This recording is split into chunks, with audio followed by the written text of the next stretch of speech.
Dear students, I am Mohammad Zaid and today we are going to discuss the next topic and that is related to electric field due to a point charge. First of all, assume करें यहाँ पे मेरे पास एक positive point charge मौजूद है और इसके surroundings में किसी ख़ास पॉइंट पे लेट्स से यहाँ पे जहाँ से इसका सेंटर से डिस्टेंस आर हो, हम लोग इलेक्ट्रिक फील्ड इस पॉइंट के ऊपर कैलकुलेट करना चाह रहे हैं। तो जो चार्ज मेरे पास पहले से मौजूद है, लेट्स से मैं इसे क्यू का नाम दे देता हूँ जो कि आपका सोर्स चार्ज है। और उसके बाद जो पॉइंट पी पे जो चार्ज हम लेके आएंगे, लेट्स से इसे मैं क्यू नॉट का नाम ले लूँ जो मेरे पास टेस्ट चार्ज होगा। सोर्स और टेस्ट चार्ज में मेन फ़र्क क्या होगा? सोर्स चार्ज पहले से मौजूद होना चाहिए और इसका जो मैग्नीट्यूड होता है वो टेस्ट चार्ज के मुकाबले में इतना ज़्यादा होना चाहिए कि टेस्ट चार्ज के आने से इसका अपना इलेक्ट्रिक फील्ड डिस्टर्ब ना हो। अब सोर्स चार्ज और टेस्ट चार्ज के दरमियान जो सेपरेशन है, ये जो डिस्टेंस है, उसे मैं आर का नाम दे देता हूँ। लास्ट टॉपिक में हमने डिफाइन किया था इलेक्ट्रिक फील्ड को कि electric field can be written as force acting per unit test charge. तो ये इसका मेन फार्मूला था जो कि हमने यूज़ करना। अब यहाँ पे क्योंकि दोनों चार्जेस के दरमियान जो फोर्स एग्जिस्ट कर रही है वो इलेक्ट्रोस्टैटिक फोर्स है। अगर इलेक्ट्रोस्टैटिक फोर्स है तो वो हम लोग कूलम्स लॉ को यूज़ करते हुए फाइंड कर सकते हैं। अगर मैं यहाँ पे इलेक्ट्रोस्टैटिक फोर्स की यूनिट न्यूमेरिकल फार्मूला लिखना चाहूँ तो ये कुछ इस फॉर्म में होगा। Force equals to 1 divided by 4 pi epsilon naught. First charge is Q, second charge is Q naught divided by r square. और अगर आप यूनिट वेक्टर लिखना चाहें तो यूनिट वेक्टर आर लिख लेंगे। सो इसका मतलब है ये जो फोर्स है ये रेडियली आउटवर्ड जा रही है। अगर ये सोर्स चार्ज भी पॉजिटिव हो, टेस्ट चार्ज भी पॉजिटिव हो, तो ये आपकी फोर्स किसी इस डायरेक्शन में होगी। और इस फोर्स के लिए जो आप यूनिट वेक्टर यूज़ करेंगे, यूनिट वेक्टर आर लगा सकते हैं। तो इस फार्मूला के थ्रू हमें वैल्यू ऑफ फोर्स कुछ इस तरह से मिलती है। अब अगर इस वैल्यू को उठा के मैं इक्वेशन, लेट्स से इसे मैं इक्वेशन नंबर 2 का नाम दे देता हूँ। तो अगर मैं इक्वेशन नंबर 2 की वैल्यू जो है वो इक्वेशन नंबर 1 में पुट कर दूँ तो मेरे पास जो रिज़ल्ट आएगा वो बनेगा electric field equals to, force की जगह वैल्यू लिखी 1 divided by 4 pi epsilon naught q naught divided by r square into unit vector r. ये तो मैंने फोर्स की जगह वैल्यू लिखी है और डिवाइडेड बाय क्यू नॉट था, तो क्यू नॉट को मैं इधर सेपरेट लिख देता हूँ जो कि मेरे पास फर्स्ट इक्वेशन में मौजूद था। तो जब हमने क्यू नॉट जो है वो क्यू नॉट से कैंसिल कर दिया तो जो इलेक्ट्रिक फील्ड का रिलेशन बनेगा वो कुछ इस फॉर्म में लिखा जा सकता है 1 divided by 4 pi epsilon naught q divided by r square into unit vector r. तो ये आपके पास एक सिंगल पॉइंट चार्ज के लिए इलेक्ट्रिक फील्ड और इलेक्ट्रिक फील्ड इंटेंसिटी का रिलेशन होता है। अब अगर आप इस रिजल्ट को देखें तो आपका जो इलेक्ट्रिक फील्ड है वो इस इक्वेशन के मुताबिक जो है वो क्यू पे डिपेंड कर रहा है। क्यू का मतलब है सोर्स चार्ज पे डिपेंड कर रहा है, then distance from the charge पे डिपेंड कर रहा है और परमिटिविटी ऑफ फ्री स्पेस पे डिपेंड करता है। मतलब जो आपका इलेक्ट्रिक फील्ड है वो सिर्फ सोर्स चार्ज और डिस्टेंस पे डिपेंड कर रहा है लेकिन टेस्ट चार्ज पे डिपेंड नहीं करेगा।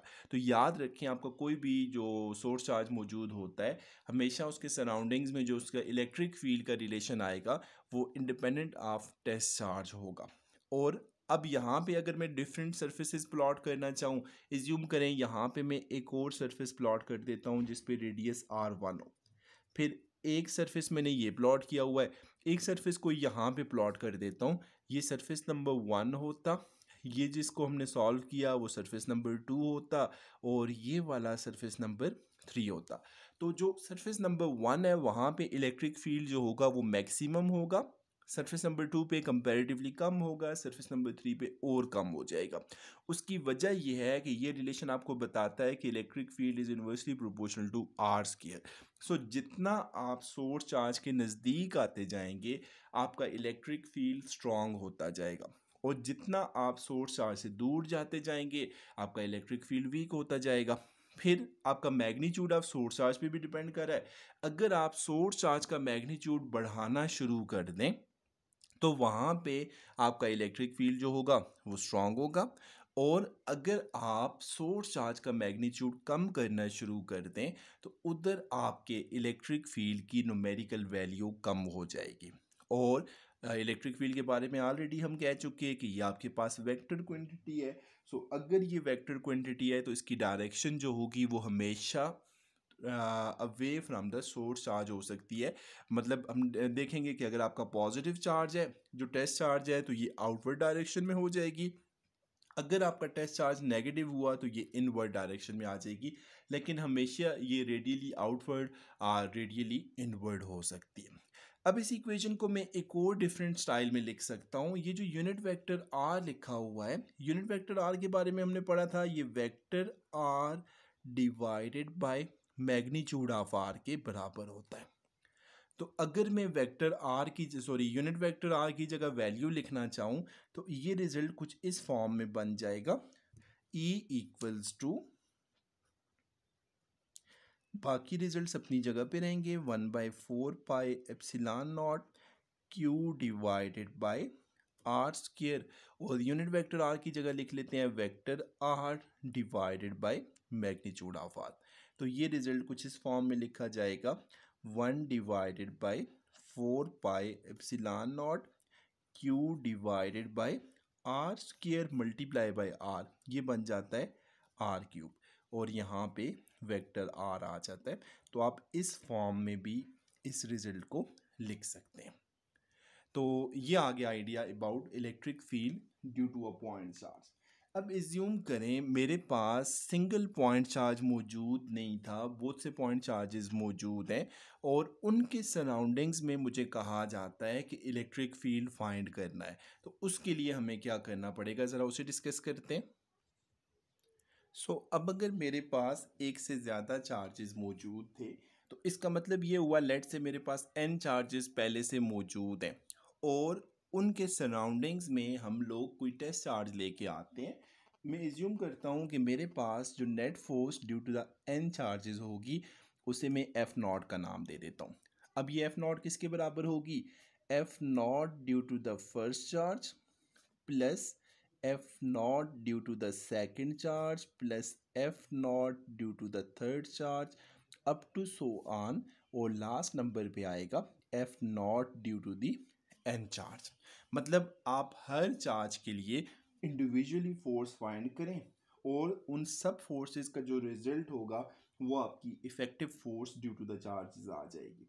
अब हमें पता है कि हमने इलेक्ट्रिक फील्ड का फार्मूला पढ़ा था, electric field can be written as F naught divided by Q naught, और अब अगर मैं F नॉट की जगह वैल्यू लिखना चाहूँ तो ये बनेगा F01 divided by Q naught plus F02 divided by Q naught plus F03 divided by Q naught up to so on F0n divided by Q naught. अब ये जो F01 divide by Q not है, ये F01 divide by Q not जो है, इसको हम कह सकते हैं that is electric field number 1।